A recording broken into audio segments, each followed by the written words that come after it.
voice actor set to feature in the new Hogwarts Legacy Harry Potter video game, has apologized for being cast after online backlash pinned him as transphobic for working with the controversial author J.K. Rowling. Up-and-coming actor Sebastian Croft wrote on Twitter, quote, "I was cast in this project over 3 years ago, back when all Harry Potter was to me was the magical world I grew up with. This was long before I was aware of J.K. Rowling's views. I believe wholeheartedly that trans women are women and trans men are men. I know far more now than I did 3 years ago and hope to learn far more in the next 3. I'm really sorry to anyone hurt by this announcement. There is no LGB without the T."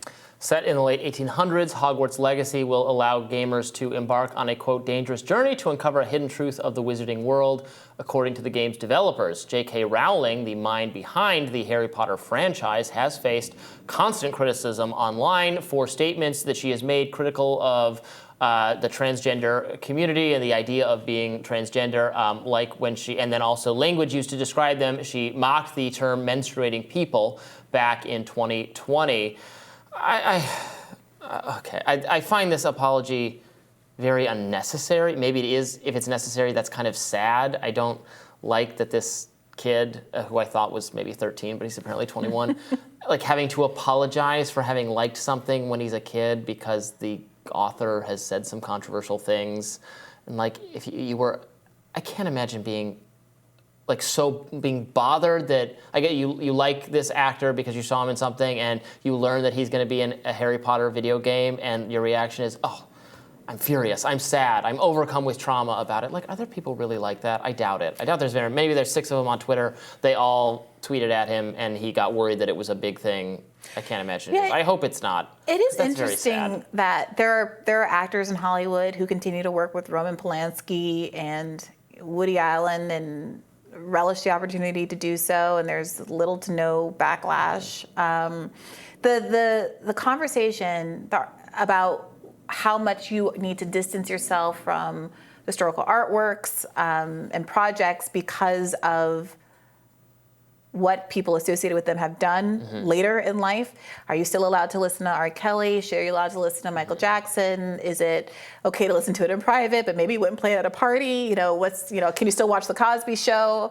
Can you watch all the Weinstein movies? You just brought up a lot of, we could go down. I mean, well, R. Kelly was not just a kid, but it's credibly some very bad stuff. He was convicted of things. So was Bill Cosby. So Michael was Jackson Weinstein. was acquitted. Nothing ever came of Absolutely any of those. There's a lot of reason to doubt all those things. I think it's totally fine. I'm not a big fan personally of his music, but I don't think. But that's the thing. People are making judgments based on. But J.K. Rowling she shared an opinion that like half the population has, and you might disagree with it or as some parts of it, but the idea that she's not like a freaking Nazi or something. It's and the association of her with she's the most extreme, intolerable person. I find it personally ridiculous. But I'm a big Harry Potter fan, and even if her views were extremely at odds with everything I think, and for all I know, her other views are at odds with what I think, I wouldn't care because I like Harry Potter, and I think it's so precious to be obsessed with this.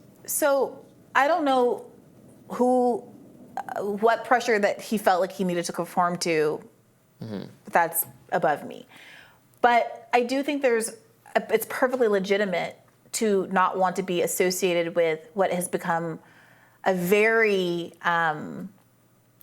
emphasized worldview when J.K. Rowling comes up, like it or not. Like, there are people who we can talk about. We talk about Michael Jackson all the time without talking about the child abuse allegations. We don't talk about R. Kelly without talking about the fact that he's in jail for any number of sex crimes and But I think such. Jail for sex crimes is so different than No. But I'm trying to make that's the point I'm trying to make. That it's not just the severity of the crime, but how much a person is associated with a thing that they've allegedly done or have been convicted of doing. And also people, like, there are a lot of inputs here. How much you care about the art. I care about Michael Jackson's art a lot more than I care about R. Kelly's art. So it's easy for me to kind of let R. Kelly go. You know, how much how significant their crime was, how long ago the alleged crime or transgression was, et cetera, et cetera, et cetera. So this J.K. Rowling stuff is very front of mind. As I said on my radar, there's a million laws coming down that are very meaningfully negatively impacting the lives and liberty of trans people and the parents of trans people in this country. I think it's legitimate for this actor to want to make it clear that J.K. Rowling's views are not his own. I also think it's fair that for a whole generation that's younger than me, Harry Potter means a lot to them. And I think it's completely legitimate to have your affection for Harry Potter separate and apart from what J.K. Rowling has said like 10, 20 years after the books came out. Mm-hmm. And so there's a world where this guy, instead of saying, I want to not be a part of the project anymore, says, I just want to be really clear. I think J.K. Rowling's views suck, but I love Harry Potter and I'm gonna get this bag. I'm gonna get this paycheck and work this sort job. of what he did say, right? He didn't say he's not gonna, he is appearing, he's getting paid for being in this video game. A video game I am, by the way, very excited for. So is it wrong? Are you very excited for it, Robbie? I don't mean to cut you off. I'm absolutely going to be buying this game. Okay. Even though I'm known for, I play a lot of games, I don't buy a lot of new video games. I mostly play the stuff I already have. This will be my first new video game purchase in quite a while. Yeah, look, so I am listening on audio tapes to all of the Harry Potter books right now. I think the third one. I think that's fine. I was frustrated when The Cosby Show, for instance, was taken off of streaming platforms because of Bill Cosby, because there are a lot of people involved in that show that aren't Bill Cosby. That show was a big part of a lot of our childhoods. But I think that's wrong. So I don't messed up. I don't have the Cosby Show was not part of my childhood. I don't think I've even watched a single second of it. But if I liked it, I would. My opinion of it wouldn't change. Whether I liked it just wouldn't have anything to do with Bill Cosby.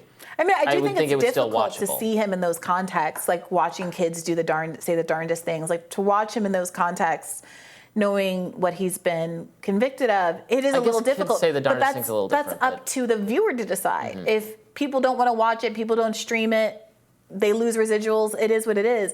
But it's just such a shame that Felicia Rashad and all the other people involved in the project that had this huge part of their cultural legacy just wiped from. Yeah, I think that is pretty bad. At a certain point, I think that the cultural content, the creative content that people put out there becomes its own thing, and it's owned by the public. And it's not about who they are on the inside. There are a lot of terrible people who have made a lot of things that we love.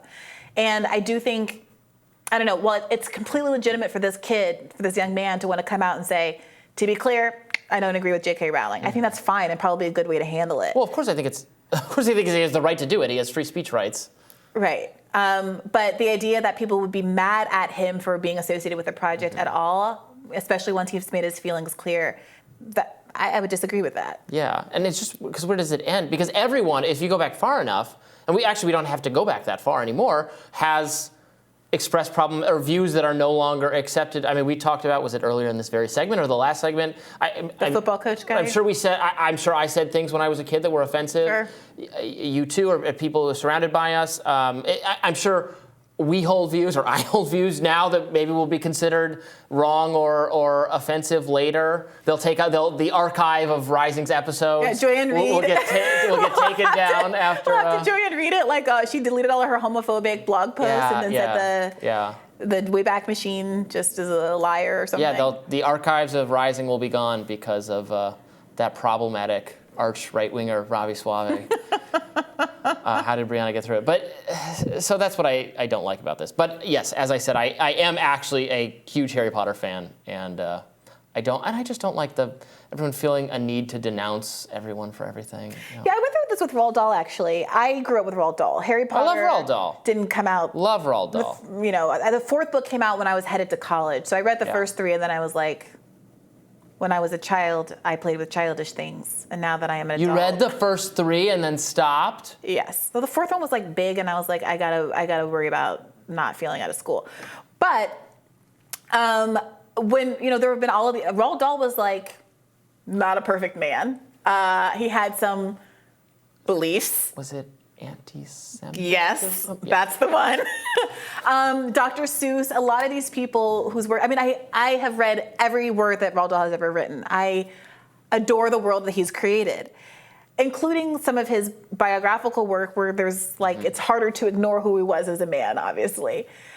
But I'm not going to stop reading The Story of Henry Sugar and Six More I'm just not. Dr. Seuss drew very, very racist caricatures of Asian people because he was, he was a young man during World War II, and I think had that kind of view that some people had of the Japanese as like a fifth column or something, or American Japanese working against the interests of the country. He changed that view in the fullness of time, and then wrote and drew a lot of beloved children's literature about how we should accept everyone and people's differences are something to embrace, and et cetera.